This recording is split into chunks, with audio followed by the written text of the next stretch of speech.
Warning, what you are about to hear will disrupt the norm. We are the voice of the social misfit. We empower the outliers. Nah, don't run from the discomfort. You need to stay in it. Feel the feels and feel some type of way. Let it hit your core, because that's where our healing and our change begins. System malfunction. System override. Alright, so what's up, folks? Listen, I'm going to keep it 100 with you. We didn't do no fancy intro. If you haven't seen part 1, go watch part 1 and then come back and watch this one. But right now, we just going to keep it going. We just going to keep going. Let's go. Moving on the way, Mike, because you sure did shut that down. How you shut it down but not have a follow-up? Yes. I agree. So, okay, so I do have a question for, and anybody can answer. What do you feel like is the advantages of either dating an entrepreneur or being an entrepreneur in a relationship? What do you feel like? Because we talked about what is the negatives or what is the things that are difficult, the challenges, but what do you feel like are the advantages of being in that space? That's a good question. For me, I knew you were going to do that. I knew you were going to do that. What? The advantage is the scheduling. I think a part of the challenge for me is the scheduling, like the balance and figuring out when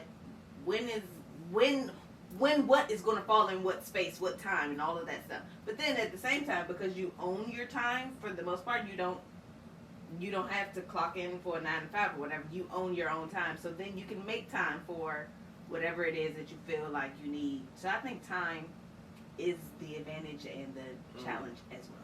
I was going to say that because, you know, we get the advantage of just waking up and just being like, what we doing today? Like, it's a Tuesday. Let's go. Well, we don't have other tasks to do. Yeah.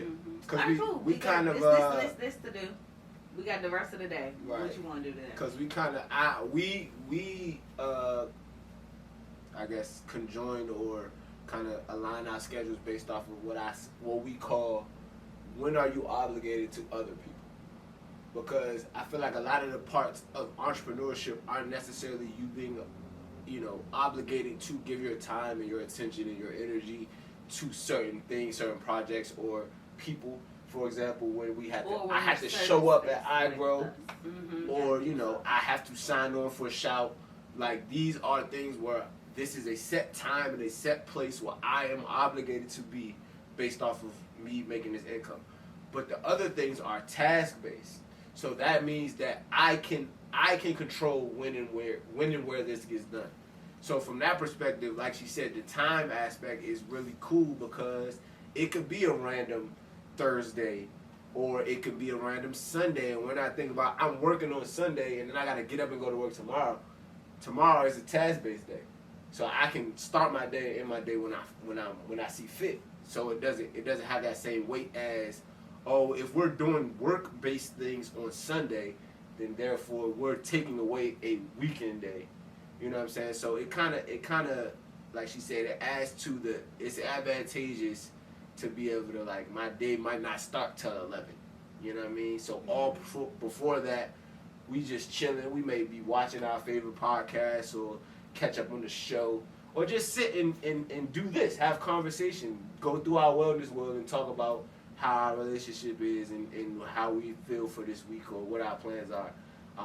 So time, because I feel like that's the driving force of most entrepreneurs. You want to put more into yourself on the front end, so the back end you'll have the time. Because working a 9 to 5, though I've done that for quite a large amount of my professional career, it does take a toll because it tells you when and where you can go on vacation. It tells you when and where you can, not be obligated to a place. It'll suck the life out of you during those hours, and then you don't have anything to give for the rest of the time. So, like I said, you talked about the hustle mentality and where, even as entrepreneurs, all you hear from most of us is, man, y'all working 9 to 5, that's only 40 hours a week. I work 24/7.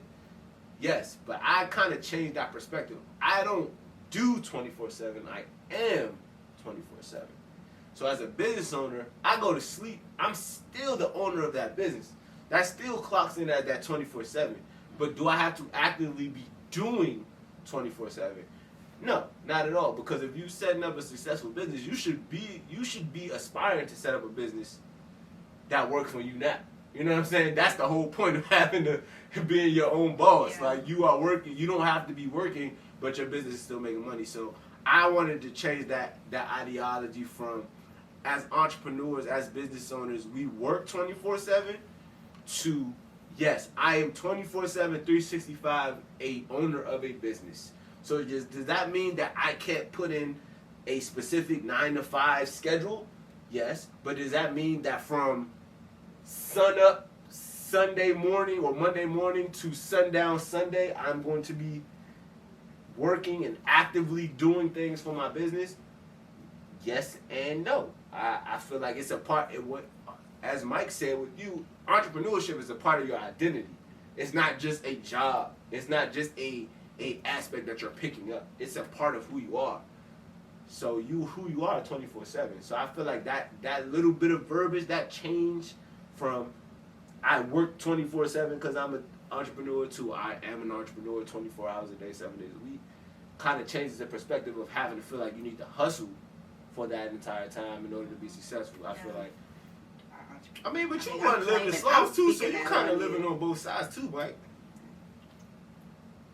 I don't know. I just feel like the benefit is just like seeing you just kind of just do you. Like, I mean, one minute you may be doing something with University of Maryland, next minute you got to go to North Carolina for something. So, like, I kind of get that passenger seat view of what's going on with the business, you know, but not necessarily like doing as much as I see you doing. So it's just like a benefit that I don't necessarily have to work for.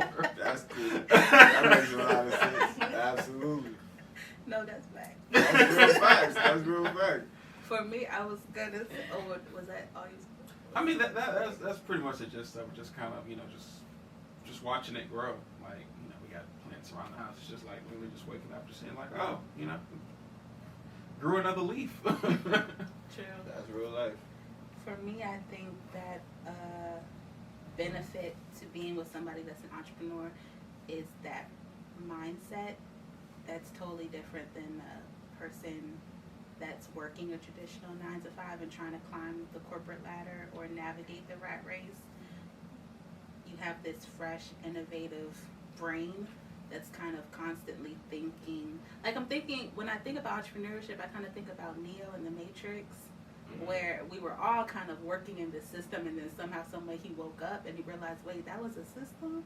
Oh, okay, so I can bend time and do my matrix and watch bullets go by. Like, you have a completely different mindset now that you realize that there's options for you and there's opportunities to do whatever you want, and you can create your own lane. Because I think that shows up in other aspects that we share. For example, problem solving around furniture or finances. You know, you get the traditional conditioned brain of like how we're taught to view stuff, and then you get the, but does it have to be like that? Right. Let's try something else. What do you think about boundaries, this, all or what do you the think rules. about that? And I feel like Mike gets annoyed with me with providing all of these options and opportunities, or let's think about that, or how about that, or I say something and I'm like, or this, da, da, da. But that's just kind of how my brain is surging and working. Like, I'm able to see all of these options and choices for us. Like, we don't have to go that way. We can create a way and go that way. So I think by being with an entrepreneur or a small business owner who has tried and failed and tried and failed and tried and failed, they're used to trying different ways and going different paths. And I think that kind of bleeds into the relationship. And I think that that's a benefit. Michael, that's a benefit. So No, go ahead. So you're kind of describing like a sense of optimism. Like, I feel like if you're gonna be a business owner, you have to be optimistic. Yeah, Otherwise, yeah, like yeah. if you go in it with anything other than optimism, it's probably Yeah. it's probably gonna fail. Yeah. So Lauren is overly, annoyingly optimistic about everything. Listen, And even as a business partner, It's going to work. I think it's gonna work. Yeah. let's just jump in. Let's just, we'll figure it out. I'm a pessimist, and like I'm a pessimist and a pacifist. So like I'm just like, why? Why? Why do we? Everything's currently moving fine. Why do we have to shift this?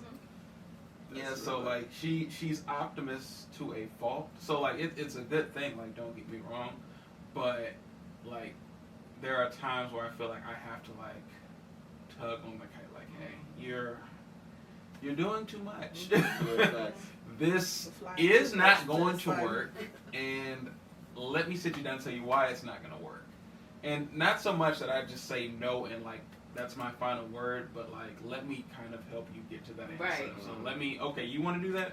Fine. Let me sit back and lead you to this answer on your own. The answer is no. Like, I'm glad that you're so open and gung ho and optimistic about this, but no, fam. No. That you audience. I feel like Mike loves popping my bubble. I really don't. I really don't. You used to say that like that's. No, I feel no. like it's in our values. It's fun. It's fun. Like little things. Yes, I enjoy popping in her bubble. But like the bigger like life things, like no, I would rather you be right, but you're not right. So, to you, babe, how do you feel like? Because I feel like though we're both entrepreneurs, though we both are in a space of like we don't like confinement or like rigid structure. How do you feel like we differ in that space to whereas you kind of got to play into like, because I feel like I'm even in this space, I'm still you and she's still more Mike in alignment in terms of like how we approach things. I'm more of the leaper in the sense of like, yo, let's I'm detail oriented and he's the more I'm big visionary. picture. I'm big picture. So yeah. he says, "This is what we're gonna do. This. I feel like this. Okay, now how are we? What's the little steps that's gonna get us to this big picture? We ain't gotta worry about all that right now. He don't think about that. He don't think about that at all. But it's cool because I actually like the little small detail the small little things. And like even if he finishes up a project, he showed me the big idea that he originally had. Okay, great. Hey, That's can you beautiful. change like this little And piece then of- I find the small little details like, hey, how about this font be a little bit smaller, or can you change this color? Like so, And that it pisses works out me- well that though. pisses He's the me big off. picture, and That really pisses me off. 'Cause I'm like, It I'm not. tugs I at the- do have it tugs to- at the string. yeah. I'm not. So in essence, though I'm trying to take on the stability role, right? In terms of how we go about in processes, I am the leaper and she's the stable one because she's more sound in the execution. I'm just like, and for those of y'all who don't know, all the success that the collaboration between the Griotsphere and the Propel Production Center has had, majority of that is me and Lauren just being leapers. Not having Facts. any strong Facts. or solid plan whatsoever. Lauren goes into meetings, or I go into meetings, and we pitch an idea based off of our big picture And plans. it doesn't exist yet. And it has doesn't no exist. real alignment with what is really intangible existence. Nope. It's just up here. But it's worked in our favor. No, because we're good at like, okay, let's Let's buckle just get down. this, let's just get this done real quick and do what we said, what we already pitched that we have done and could do. Right. So from that perspective, it's like It works. when I'm showing big idea, when I'm giving that big picture vision, I don't need you to be in your finite space of But trying to it's be learning meticulous. because at the same time, if I hold my tongue, it's gonna burn me up. That this font, this one letter is bigger. Like it's gonna burn me up. So I need to say it. But then at the same time, I'm understanding this is your project. So that's great, man. She goes to the. Okay, what are you asking me for? Are you asking me for I an do overview? Just an overview, what are my thoughts about the project? Or are you asking me to critique the Do execution? you want me to speak That's on a this? good or- That's a follow-up very, question and it right there. happened. No. And Right it's, on. Write that and it's down. happened to No. whereas No. it's really. You're gonna take me how we. No, Michael, that's a good question. That's a good follow-up question. And the only reason she said because she sees my face, like she realizes that it's a sometimes change. it's deflating Yeah, for you to immediately you're start putting to water dictate. on the flame. You immediately start to Watering. dictate and edit what my big picture plan was. I know, because in some instances, I'm not even done with like the polish.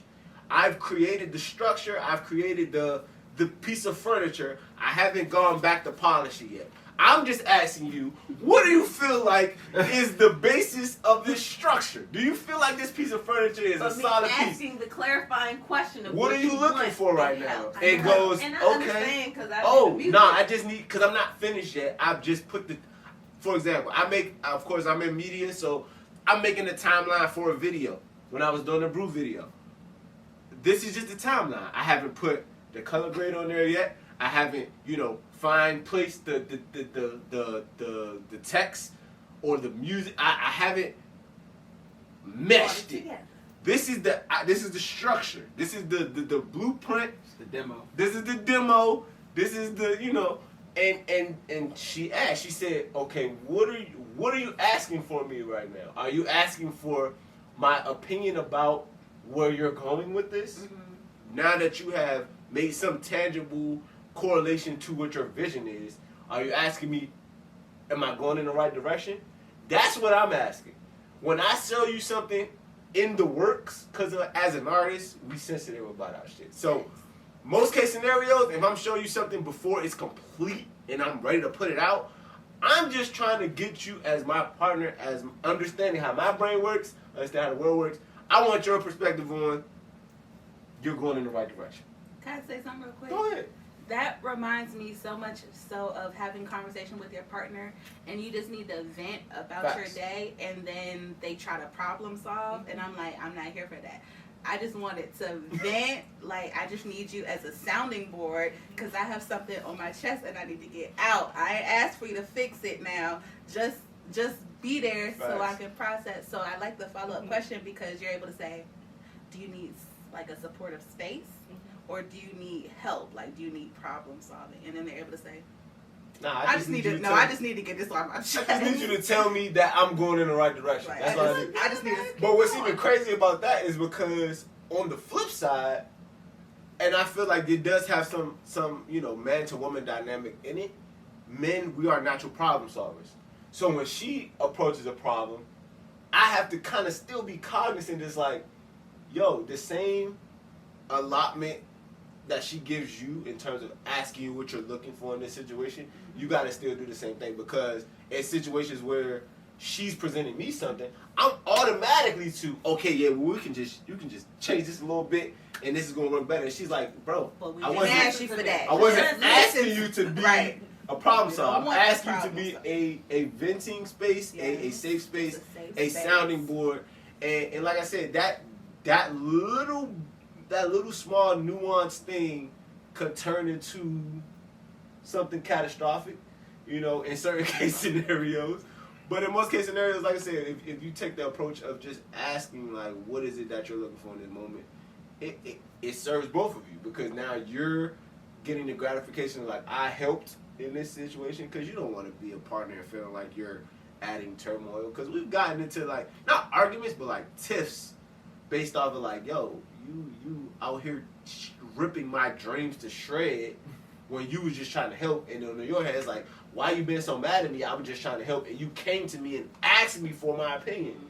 So that little small adjustment, which came in this new space, because we've both always been artists, we've always both had somewhat entrepreneurial spirits, and then like you said, that was our first time collaborating when we worked with you for Beautiful Like Me. So it was a lot of things that happened and are still developing to kind of get this dynamic. Because I feel like this is a really weird, interesting dynamic that we have. This led me to another question that I'm going to ask for you, and I'm not even going to look at Mike.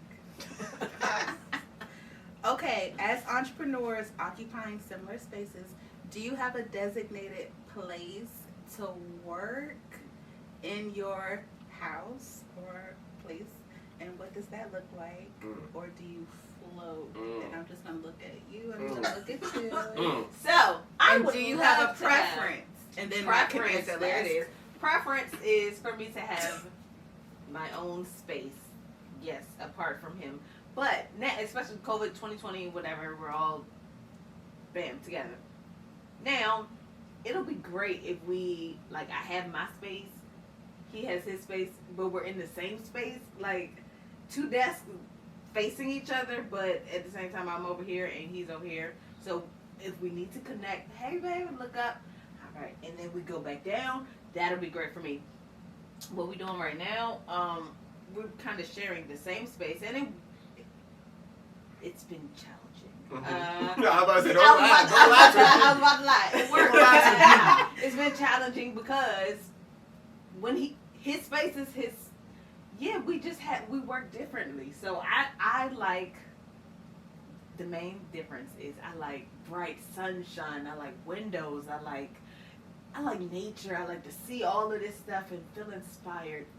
He don't need all that. He just a need room, dungeons. 4 walls. I want to be secluded and enclosed. enclosed in and working in his own. I can like, be in a no, dark space. It doesn't matter. I'm like caveman. Like when I get And it into doesn't work work for me. mode, because you know a lot of that comes from, I guess, just like once again our differing areas of expertise. Because I'm a videographer and photographer, like that kind of stuff does. Like you think about it, photos are developed in dark rooms. So it's like because you can get the full scale of what this piece looks like. So I don't mind the darkness. I can sit in the dark all day. She gets upset. Finger, I want to la la la She and wants look to at be the in birds. she wants Like to be I in want the to, brightness. I can see that. I want to do all of that, and he no. So Yeah. still working on that. Yeah. So you know, I've gone as far as to. So Lauren doesn't know this, but there was some alternative motives to me accepting to come into Hortons.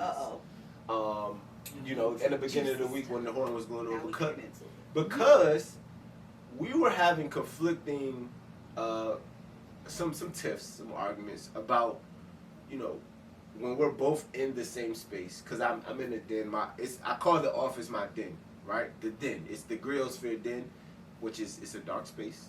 I've outfitted my garage to being a office, so like a studio space. So if we're both in there, it's almost impossible because I have a similar desk setup to that. Like I have my laptop and I have an extra screen, you know, all my equipment, my mics and all, everything set up there.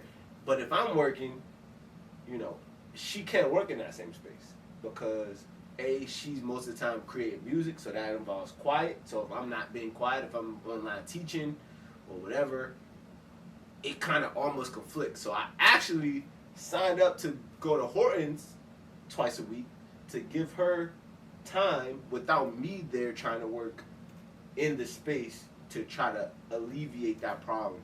So yes, having designated spaces, like she said, especially post-pandemic where you do a lot of in-home stuff, that being a thing is always it's always a challenge. But I try to be as accommodating as possible. So if I see that she wants to do something that doesn't involve me being at my desk in my workspace, I can maybe move my laptop and come sit on the couch or something and let her work at the desk because that's where the mic is, that's what whatever. Externally it works. Internally it's like, yeah, I wish you would move so I can just get back in my comfort space because I feel like if you're working, I can't work at this. Like it almost proves like it seems like we can't work at the same time, which offers other opportunities for arguments or confusion because now I'm like, are you finished? Like, are you finished so you can come back and we can be together? Because when we're trying to work in the same space, it just it's so many different conflicts that are taking place. So I agree 100%. It's not the ideal situation, but we're working on it. We'll work. We're working on it. Okay, Michael, I will look at Mike. you now. So why do I have to speak last? Oh, I just wanted to get their opinion before you tainted it. Okay, so Lauren needs boundaries. And so she doesn't like when I try to give her those boundaries. So I feel like if she just worked in her office, I could keep her away from work a little better. Because Lauren will work in the office, Lauren will work in the kitchen, Lauren will work in the dining room, Lauren will work in the basement, Lauren will work in the bed. In the car. So, like, if I see her, like, working in the bed, then I'm automatically like, okay, let's close this computer. And let's take your phone. And how about we turn on the TV? Like, boundaries. Like, I tell people I look like my father, but I am very much my mother's child. My mother works in the basement. Her office is in the basement. When she walks away from the basement, work is over. Work's done. So, my office is right over there in the corner. When I leave this basement, work is over. I don't want to hear nothing else about it. Not so much with her.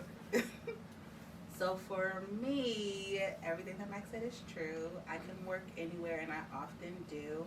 And I think that, one, my upbringing, because I mentioned to you guys earlier that my parents, I never saw them stop working. It was either occupation, yard work, housework. Like, I didn't see them break. So I almost have this sense of guilt that I'm working through, that it's productive to be restful.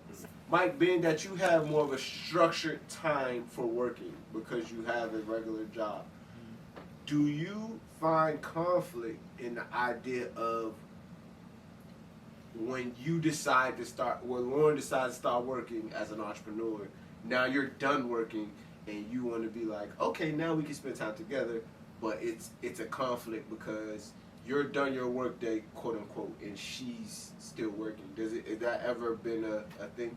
No. That's dope. No, that's never been a problem, and I think that's more so on me because Lauren has never seen me work a 9 to 5. Like, all of my jobs have been outside of a normal, like, Monday through Friday, Okay. 9 to 5 schedule. My last job before the one I'm at now was like my closest thing to Monday through Friday, 9 to 5, even though it was like 4 a.m. to noon. But I had Saturday and Sunday off and most holidays. So that's the closest I've been in a long time to working a normal Monday through Friday 9 to 5 job.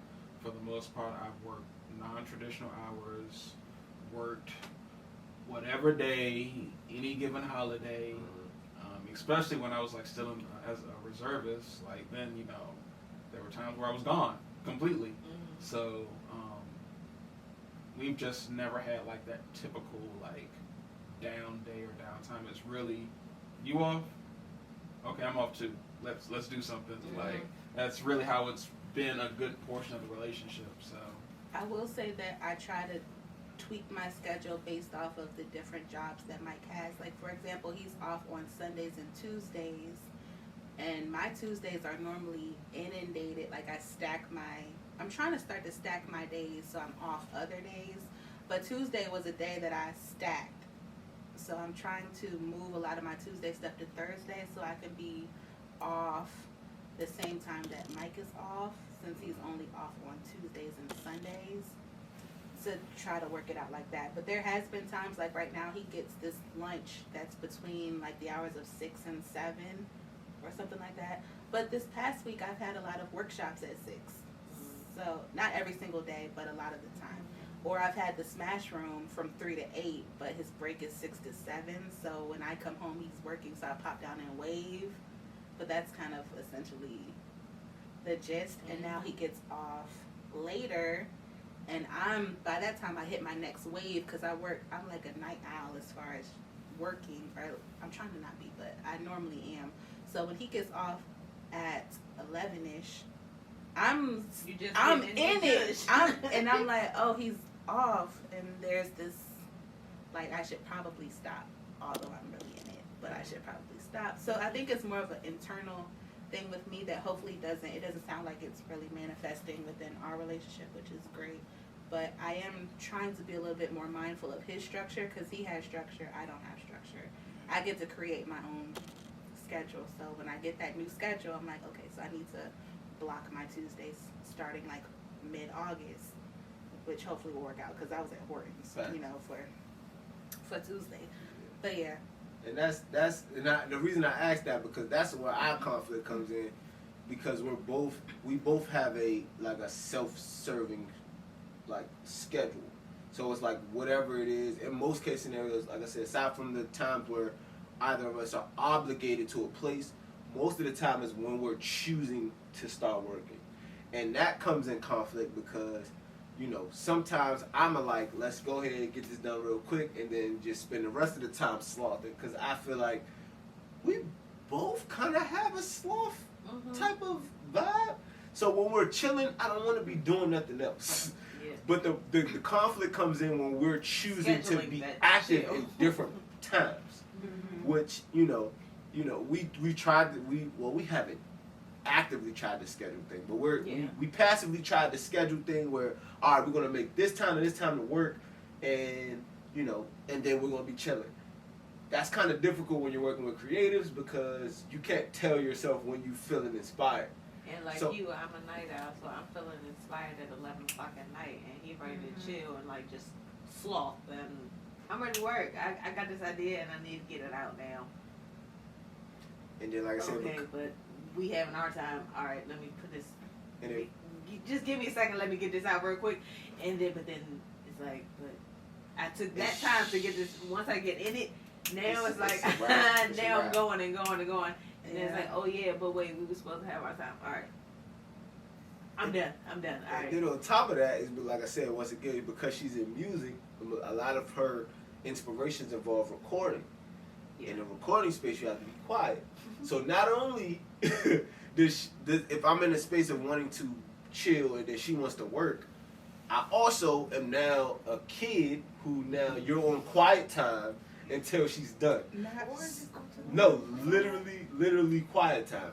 And once again, this also contributes to the conflict of space because our resting space and our my office space is still kind of the same space because I have it kind of set up like this where my leisure area and my office is in the same location. So if I'm chilling and she wants to work, that's a conflict because I have to not only be quiet, but I have to sit here or I have to leave my space. So it's like, it's a lot that happens. So a lot of ours is trying to align the working time. So whereas if she's working on a task, and this happened both ways, I'll be like, oh, I got to get this done real quick. Oh, well, I see you working, so let me go ahead and get a task done that I have to get done. And hopefully we can kind of, cease and desist around the same time. So it's a lot of adjustments. But what I feel like the biggest, learning curve is just being open and being malleable, being considerate, like trying to put all those things into effect. Because like she said, oh, I might be working, like, oh, she ain't really doing nothing. If she doesn't have anything today, she might have wanted to spend time. So let me kind of wrap this up. I can push this off till a little bit later so we can spend time together. So it's a lot of give and take. I agree. I've seen that in my parents where, so my mom might be working on something on her laptop and starts before my dad, and my dad glances over, oh, you're on your laptop, let me do some yard work. So now he's doing yard work and my mom has concluded and looks, oh, he's doing yard work, so let me do this. And then she starts that and then he's done and he's like, oh, you're doing that, let me do this. And by the end of the day or end of the week or end of the month or end of the year, they've been working. Yeah. You know what I mean? So I think that it's great that you guys are able to be flexible and adaptable to peek over at your significant other and be like, okay, you doing that. Wrapping up. I'm going to knock this out too. But regardless, having some type of hard stop. Because I think that's what my parents didn't do. And I think that's what I'm struggling with. And I think if you guys can catch it by building this hard stop, like no matter what we stop at, I don't know what it is. Mm-hmm. Yeah, it'll normally come to like, okay, you're on your task. I'm just finishing mine. Hey, babe, how long you think you're gonna need to finish? How long you think you're gonna need to finish that task that you're doing?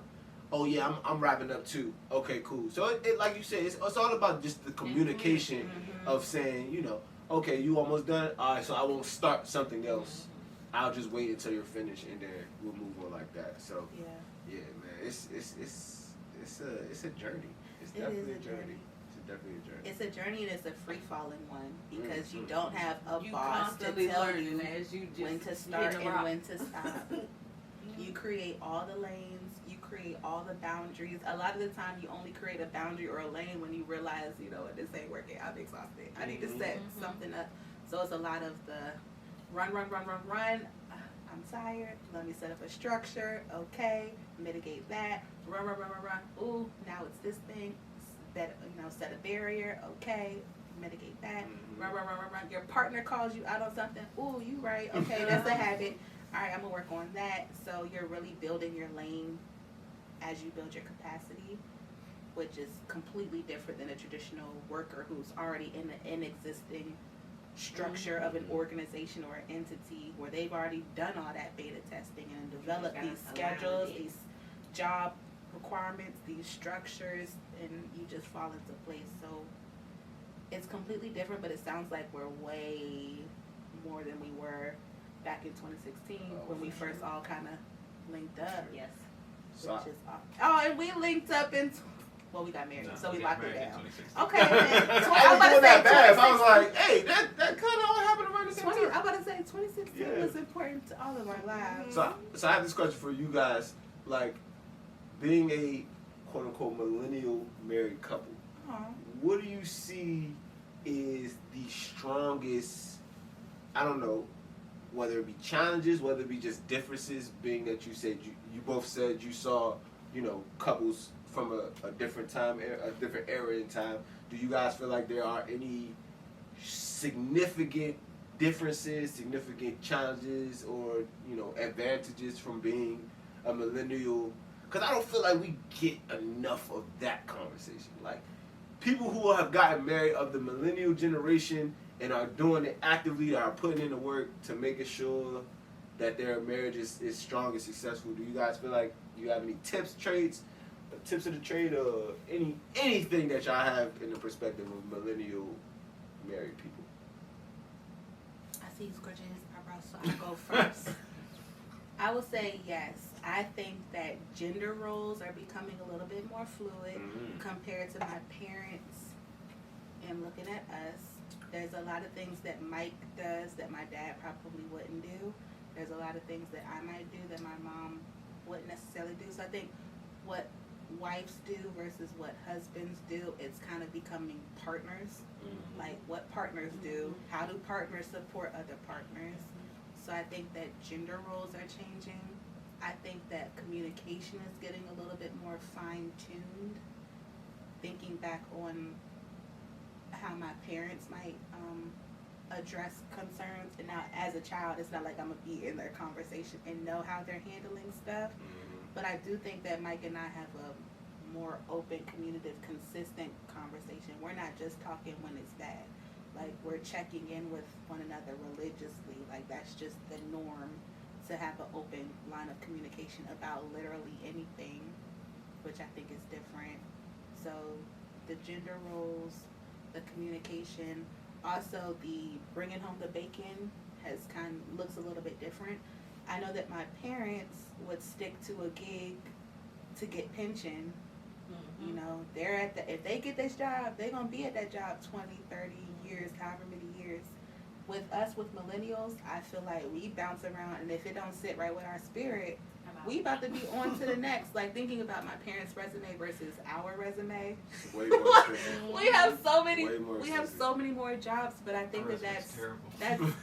That's definitely generational, and I think it's because we see how toxic work environments impact our parents, and we're like, oh, that's not about to be me. So I'm gonna stay as long as the energy is good, but if it's toxicity, I'm rolling out, and I think that we're okay with that. I think that there will be a lot of shame and judgment if we were in a different generation and we wanted to jump ship. They'd have been like, just hold it, like, just ride it out, jobs are gonna be hard. No ma'am, no sir, nope. So I think those three things are different as far as that generation versus millennial. What you think, Mike? It's different, but I think for me personally, I still pull a lot from the traditional values that I saw in my parents, like my father, my stepmom, my mother, and her relationships and how she handled her responsibilities as somewhat of a single parent to my younger brother, just how my father and stepmother raised me and the rest of my siblings. I pull from that pretty heavily. So even though, like Lauren said, the roles are a little bit more fluid and like it's not really about who's bringing in what and all that type of thing, like I still feel like, okay, these are my responsibilities because that's what I saw in my father, and this is what a woman does based off of how I view my mom and my stepmom. But I'm just more open to those rules being, I guess, bent. Just because just in this time you just have to really be a lot more fluid. Like no one really cares if you stay on the job for 20, 30 years. It's just really, what have you done for me lately? What can you do right now? And yeah, so I think our relationship looks a little different, but at the same time I think that we still kind of pull from those traditional values that we saw in our parents, and like that open line of communication has probably been the best thing for us. Like it'd be very rare for me and her to be angry with each other. Like something must have really went wrong. Just because we're just constantly talking in each other's face about everything. So and I feel like I can agree just in terms of just the simplicity of the difference between the older generations and us. I just feel like we've been more exposed to more, like you said, more options, more varied ways of how to do things, to the point where we don't have to succumb to just this only way of operating. Like Mike said, I can pull from the things that I saw, what I felt like was necessary, what worked, and what aligns with what I personally feel about how it's supposed to go. I can take that. But for the things that are not necessarily aligned with what we have and what our own relationship looks like versus other people's, I don't have to subject myself to. I feel like for millennial couples in general, it's just everything you guys said was pretty across the board. Just we don't got to do it the same way we saw it done, because we can look at how we saw it done. We have all the different resources like Propel Productions, who gives us all the amazing mental health and awareness conversations. We in other companies like the Griotsphere Productions that provides podcasts and things of that nature where we can listen to and gain new perspectives and things. I feel like our advantages is having a plethora of information, having a plethora of viewpoints and perspectives that we can kind of pick and choose from and kind of build our own legacy in our relationships. Because I know for a fact that a lot of the traditional values in relationships I picked up not necessarily from seeing it in real life, but more so the media's play on it. Like how a successful relationship is supposed to look. How do we see our leaders and our prominent people in society, how their relationship looks? Okay, well clearly that looks pretty successful. Let me do it like that. But just the I guess the ability to kind of fine mold what it is that you have. Because I know I talk to my mom. We talk to my mom often about some aspects of our relationship and stuff like that. And both of our moms kind of give different viewpoints. My mom, she comes from what I like to call the proud black woman era. She's a prominent career woman and all that stuff. So some of the minute aspects that a relationship could add to her life, she doesn't give as much value to that, because she's had to survive, and had to survive, thrive, and be on her own. She didn't have that support system. So her viewpoints and some of the things that I may say in terms of our relationship, she looks at kind of funny, because it's like, even some of the ways that,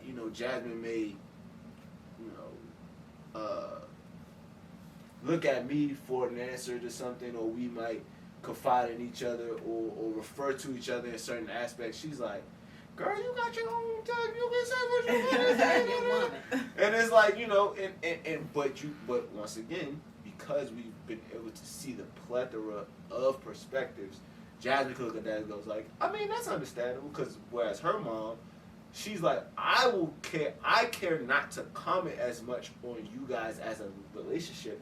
I can give you personal advice on being a woman, but being a woman that's potentially, you know, in a relationship and moving towards marriage, I'm not going to give that, because that's not the space that I'm in. So I'm not going to try to give you advice on something I ain't going through. So it's all about, like you said, seeing the plethora and then just fine tuning it to put together your situation. Like, that's a hard thing to do, but it's also an advantage that we have that I don't feel like, you know, relationships in the past have been able to do. That's a valid point, because I do think that we have the luxury of realizing that it doesn't have to look right to everyone, and it can ebb and flow as the years progress. I think that our parents and our grandparents didn't have the luxury of trying new things. You know, they just had the luxury of surviving. Like, Right. just last. Like, just last. I mean, you're under scrutiny, so look right, like look the part, represent the entire, and now we have to represent the race too, but they really had to, like, be fresh out of, you know, that generation. We just need to settle down, be consistent, that's it. We now have the luxury, the privilege standing on their shoulders to be like, let's try this, and let's try this, and let's buffet this, let's get a little of this, a little of that, little of this. So I just want to acknowledge, and hopefully the generation before us will be able to see, like, oh, okay, we could do options. Let's choose better options. Because right now we're on the point where we just like, oh, we got options? Yeah. Okay, let's play around with how we want it to look. So I feel like it'll get progressively better. But I do think that millennial relationships have that privilege and that opportunity to be like, yes, pay homage to the traditions. They set a very stable foundation for us on how Black families need to look and work, but certain things can be, you know, we could do 2.0. And even in that from that point, what do y'all feel about this new growing conversation about the complacency that a lot of Black women had in relationships of earlier times, where, you know, grandma stayed forever, even though granddad had another family right across town, and, you know, of course, all of the political dynamics around women and what they had access to and all that other stuff. How do you feel, especially you, though, I want your opinion specifically as a as a mental health professional. Do you feel like that there is healthy discourse around that conversation about what those relationships look like and what our grandmothers had to endure just because of the political environment versus how we're viewing what they were doing? Because I feel like a lot of the conversation now is, oh, I ain't my grandmother, so if you tripping, I ain't about to be staying. But they only had to stay because, you know, granddad was bringing in all of these. I consider it to be somewhat toxic conversation, because it kind of taints the idea of, you know, the Black families of that time didn't play as valuable of a role in the whole society, that the grandmothers may have potentially made some sacrifices to see that come to fruition, versus now, where it's like, if stuff not perfect, I ain't even with it. Like, how are you viewing this discourse that's happening around what our grandparents endured in terms of relationships, our grandmothers specifically endured in terms of relationships? Okay, I'm going to answer this question, but first, I am going to say, if y'all are with us, then you know that Jarrell goes all the way left on certain shit. Tangents. This is a podcast. We're supposed to be having conversation. So, I'm going to answer this question about this grandma that stayed, but then we're going to get back on track and wrap up. Okay, so I think in order to answer this question from a clinician's perspective, since you called out the mental health That's what I wanted. professional, Because I feel like this can help role. somebody. Because I feel Okay. like a lot of this discourse, even amongst entrepreneurs dating, kind of mows the ground a little bit. He reads. Because if he ain't doing this and this and this, then I don't need to be with him. But that's not necessarily the case. Okay. Whatever. Yeah. Y'all see how men get treated on this I podcast, support right? you. I just want to let y'all know. I support you. I mean, I'm gonna be honest with you. Okay, all right. So I will say that it's really important to understand the generational context, the environment that these grandmas were in that decided to stay. It's really hard to ridicule them for the decisions that they made because I don't know necessarily the climate that they were in. But if you're talking about somebody's grandma, I'm thinking they were born in the 30s, so they probably settled down in 40s, 50s. That's around civil rights. Like, thinking about options for them and thinking about support from them is probably very limited because the main source of support would probably be the church. And I feel like the church would say, you need to stay.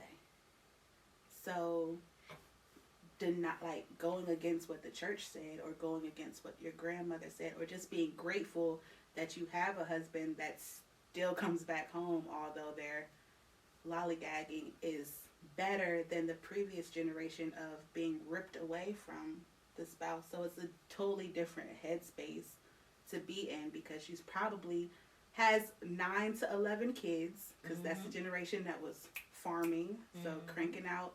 What am I gonna do with my 11 kids? Where are we about to go? I don't think women's rights happened around then, so I don't know what type of income that grandma would have to support these 11 kids. And the church is telling me to stay, which is the main staple in the black community.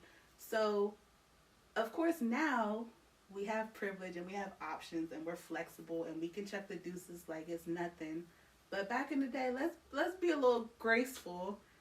And let's be a little bit more understanding about the grandmas who did decide to stay. Now, yes, it probably was an emotionally toxic state of mind to be in, knowing that your husband is a rolling stone, doing That's whatever. the song that I was hearing. Is doing whatever. But when you're thinking about it, you can't support your 9 to 11 kids without him. You're probably not even able to work. And that main source of support, which would be the church, because you go there Sundays, you go there Tuesdays, you probably cook there at the church, you the deaconess, is telling you to stay. I mean, you're kind of stuck. You're kind of stuck. So my heart goes out to that generation. But I do understand the independent women generation because I feel like millennial women definitely grew up with the... Who's this? Webby, Neo, DEP. So we definitely have this posture like, no, I'm not my grandma. And I'm all for I can do bad all by myself generation. I mean, we were fed that growing up. So I feel like that enters my marriage too. I had a whole blog called Miss Independent Dependent, which talked about my personal, like, dichotomy from being conditioned like you need to have your own, you need to be independent, you need to be able to care for self, and best believe I lived it to a T. When I met Mike, I had my own place, or at least I moved out to my own place, had my own apartment, own car, own house, own job, no kids, degrees on degrees, like I can buy my own. So it was hard switching to be in a posture of dependence and allowing him to do the things that I could do myself, but it's nice being taken care of. Like, it's, and having that inner struggle, like, girl, are you giving up your independence card? Like, maybe. I might let it expire this year. Let's just see what happens.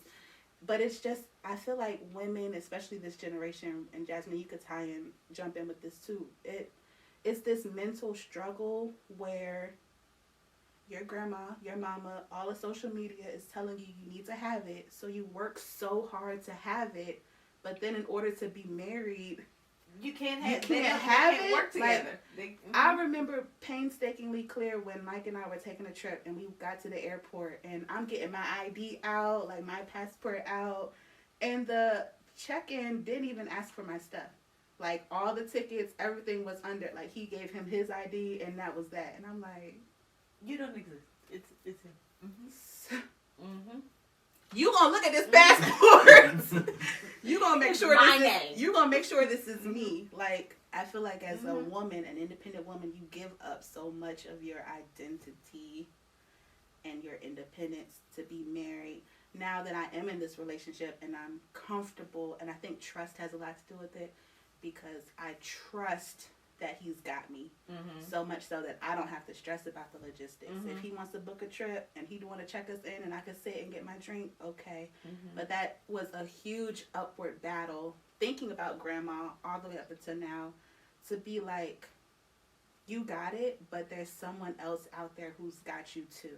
Right. So you both don't have to have you all the time. And that's, I still struggle with that. Like, me growing up with, like, sorry. No, didn't go mean to cut ahead. you off. Me growing up, single mother, like, that's what I was fed. I was fed the independence. So, yeah, you got to know how to do it on your own. But now, like you said, you can't do both of them at the same time. So now he's in the picture. But then I relinquish a little bit of it, you know, for him to feel like, the man. For you to feel like the man, like you got some responsibility, you got roles, because that's what feeds you too. That's a part of what you love to do. You love to feel that you are responsible for something. So sure, give you that. But then at the same time, it's like the things that I have to do on my own. I just have to learn to take care of the things that are mine. They're my own, and I do that by myself. And then I still allow him to have input on whatever it is, so that it sounds bad, so that you feel like, you know, you're the man, and you still you're involved in whatever it is. The big decisions and stuff, I let you do that. But at the same time, I'm my own person, and I do think for myself. I have my own thoughts, I have my own feelings and all that stuff. So I do feel like I need to find, I find ways to get that out, even if it is just to him, and then I just tell him, and then still the public faces whatever he thinks, but he still is considerate of what I think, so he puts that in there. And that's And I kind of. look- Oh, go ahead. so I'm just gonna say one more thing, Go and then the fellas can take it. But in addition to being cultivated socially about being independent, and like Neo loves it when you got your own, so you know. But then being brought up in the church and talking about that submissive wife was really hard to, like, cognitively process. How to be a submissive wife or a submissive partner, although society is teaching me to be independent. Yeah. It was definitely almost a mental explosion about where do I exist with these very different ideas. And of course I want to lean towards what the Bible says. Right. Like, I want to be following the teaching, so I want to be submissive. So how do I unlearn and learn certain things? It's very challenging. I do think I'm making progress, because I do think that I would fight tooth and nail about every little thing. Is this in my name? Are the bills like what? Right. Is this card in my name? Are the flights in my, like, I need to exist somewhere on this, and I think I'm getting a little bit more secure in how I'm able to still exist. It does boil down to like, it feels like You're just wiping off. Right. You're the business to him. Yes, it's not. My name isn't even announced at the. It starts at before the wedding. Yep. It's not. It's Mr. and Mrs. Whatever his name is. Like, you don't even exist anymore. It's very difficult trying to be like, how can I still be this independent being, but absorbed in this? I think it kind of goes back to trusting that they got your what is it? The good intentions, or whatever. The best at heart. They're gonna do the best for you. So I trust that me verbalizing whatever it is that I'm feeling, me saying, hey, I'm here to you. That we take that. You'll take it, and then allow space for me to, all right, baby, you got something to say about this, and all that. And I feel like that comes as the responsibility of ours. And the reason I asked that question is because even within, you know, the dynamics that we were talking about in the entrepreneurial space and all that stuff, like that basic that basic dynamic of man woman that we've been fed kind of plays into that entrepreneurship space, because whereas in you guys' situation, and your Mike brings the stability, but you also talked about times where that was the opposite, where you would bring the stability and Mike was. So these kind of those nuanced places, I'm just like, traditionally how we were taught that relationship is supposed to go, none of these situations would be successful in a theoretical sense, right? Like, we're both entrepreneurs, so being that sometimes she might get a contract that makes her money and I'm not making any money, or I may be making money and she's not making, like, all of these different nuanced things that are coming with millennial relationships weren't existent then. So people having discourse around those traditional values and the traditional viewpoints of relationship and trying to apply them to today, I just wanted you, from a mental health professional, to let them know that sounds stupid. Like, you can't. To go all the way back to the beginning, what you guys said, what I feel like we said in a way, the whole reasons that these relationships are working in the capacity that they are is because we are making it work within the relationship. What works for you guys may not necessarily work for us, and vice versa. What works for your parents may not work for you and your relationship. So I kind of wanted you to speak from a professional perspective of what that looks like tangibly.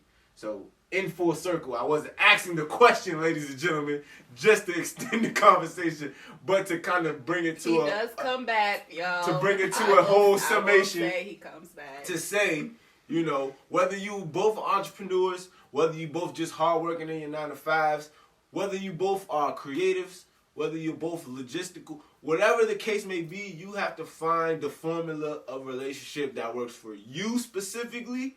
You can get input from your parents, from your friends, from your other married couples, whatever. But at the end of the day, it has to work for you. And what works for you is the right way. That's the whole king caboodle. That's the whole thing. That's the whole situation. It gotta work for you. Does that. I will give him it gotta work for you. He brings it around. It. He goes left, but then he That's finds it. a way to Because back. I think about it as a teacher, like, people learn differently. So some people need examples, some people need definitions, some people need, visuals, some people need, you know what I mean?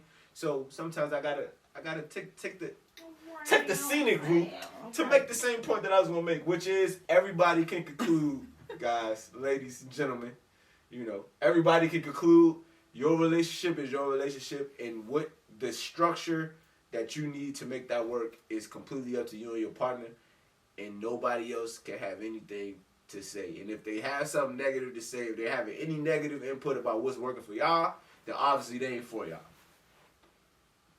Well, this concludes the episode. No, I think that's a good wrap up. I want to thank Jasmine. I want to thank my booski Mike for coming to our episode. I think it's very rich. I think that this can be broken up into an array of episodes. I definitely want you guys to come back, do a check-in on how our relationships are going within the realm of entrepreneurship. Per usual, I want to thank you, Jarrell, for being my partner in crime with Feeling Triggered. Absolutely. Hopefully you guys have heard something that did not resonate with your spirit, made you feel some type of way. Good. We want it to. For sure. Take it, process it. Reach out to us if you have any questions or you want to, be a participant on our Feeling Triggered podcast. We love this discourse. We love all of this conversation. Yes. So if you feel like it's an aspect of the conversation we haven't yet discussed or we didn't dive into that you want to hear about, definitely let us know. And maybe you could come and sit in one of these seats and, hey. Boom. Cool base. So we're going to wrap it up right here. You got any church announcements before we finish up? All right, quick church announcements. Number 1, the Remix Rage Smash Room is now open and it's available on Groupon. So if you're interested in trying this out for a little deal, head to Groupon and book your session at Remix Rage Smash Express and Room. release, man. Express and release. It's a Feel great. the feels. What is it? It's a great cathartic activity. He been hanging around. You feel me? I got all the terms there. I'm here. I'm ready. Next church announcement. Propel Bosses is dropping again this summer. We're going to have exclusive events for bosses, for small business owners, for entrepreneurs. So if you're looking for a support system, if you're looking for a community, for a tribe, Jarrell and I are going to collaborate and launch some boss series this summer. So stay tuned for Propel Bosses. And all of the subsequent events that come along with that. Even if you're not quite in the boss space yet, but you just want to be around some boss energy, come out to some of our events. You're gonna be seeing some correspondence about that real soon. So, Yes, and lastly, Jarrell and I are both available for contract opportunities with your organization. So if you're interested in any mental health programming, any arts-based programming, any entrepreneurship programs, we are available, and we would love to bring some engaging, innovative, rich, dynamic discussions to you. So you reach us, you message in the comments, slide in our DMs, email us. We're available and we're interested, and we look forward to working with you. All the things. And if you need any media services whatsoever, video, photography, audio, live stream, whatever it is, holla at the Griotsphere. We'll be more than happy to assist you in bringing your story to your viewers, to your audience, in whatever case and whatever's necessary for that to happen. Hit up the Griotsphere. Y'all wanna share? Y'all wanna shout yourselves out? Church All in announcements? one voice. You can find us on Instagram at AI1Voice or www.ai1voice.com.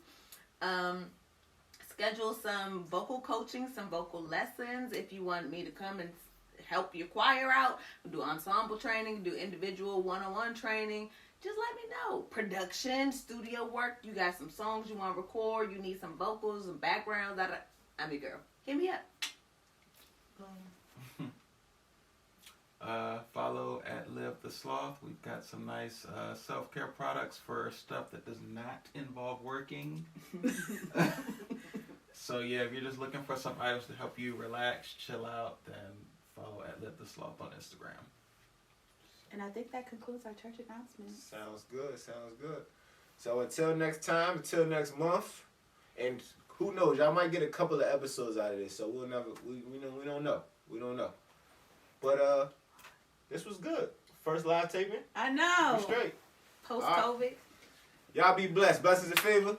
We'll see y'all next time. Bye. System malfunction. System